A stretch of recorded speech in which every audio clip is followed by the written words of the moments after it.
Hi viewers, விவி Kings activity சமையலில் இன்றைக்கி தேங்காய் பொடி எப்படி பண்ணலான்னு பார்க்கலாம் வாங்க. தேங்காய் பொடிக்கு ஒரு தேங்காவை ஃபுல்லாகவே நான் துருவி வச்சுருக்கிறேன். உங்களால் துருவ முடியலை அப்படின்னா நீங்கள் மிக்சியில் போட்டு கூட துருவல் மாதிரி நீங்கள் சுற்றி எடுத்துக்கோங்க. கடாயை அடுப்பில் வச்சுட்டு துருவின தேங்காவை அதில் தட்டிடுறேன். தேங்காயிலேயே எண்ணெய் இருக்கும், அதனால் நம்ம எண்ணெய் எதுவும் சேர்க்க வேண்டியதில்லை. அடியில் லைட்டாக பிடிக்கிற மாதிரி இருக்கும், ஆனால் நீங்கள் கைவிடாமல் கிளறி விட்டுக்கிட்டே இருங்க.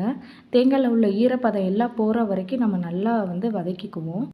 ஃபஸ்ட்டு இருந்ததோட இப்போ கலர் கொஞ்சம் மாறி இருக்குது. இன்னுமே நல்லா ப்ரௌனிஸாக ஆகணும். இந்தளவுக்கு ப்ரௌனிஸாக இருக்கணும். இப்போ நான் அடுப்பை ஆஃப் பண்ணிடுறேன்.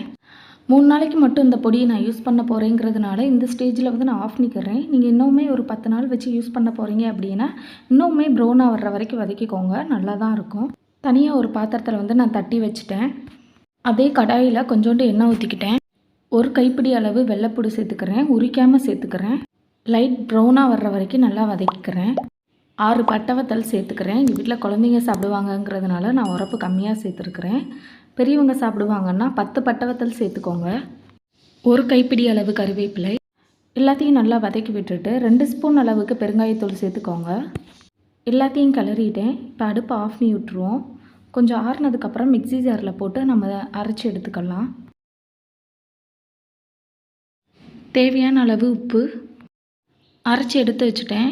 இப்போ வறுத்து வச்சுருக்கிற தேங்காவை இதோடு போட்டு நல்லா அரைச்சி எடுத்துக்குவோம். லைட்டாக கட்டி கட்டியாக வரும், கிளறி விட்டு அரைச்சி எடுத்து வச்சுக்குவோம். நான் அரைச்சி எடுத்துட்டேன். இந்த மாதிரி உதிரி உதிரியாக வர்ற அளவுக்கு அரைச்சி எடுத்துக்கோங்க. அவ்வளோதான், தேங்காய் பொடி ரெடி ஆயிடுச்சு. இதை ஒரு கண்டெய்னரில் நான் போட்டு வச்சுக்கிறேன். எவ்வளோக்கு எவ்வளோ தேங்காய் நம்ம நல்லா வறுக்கிறோமோ அவ்வளோக்கு அவ்வளோ நம்மளுக்கு தேங்காய் பொடி கெடாமல் இருக்கும். என்னோடய வீடியோ உங்களுக்கு பிடிச்சிருந்ததுன்னா லைக் பண்ணுங்கள், ஷேர் பண்ணுங்கள், சப்ஸ்கிரைப் பண்ணுங்கள். Thank you so much.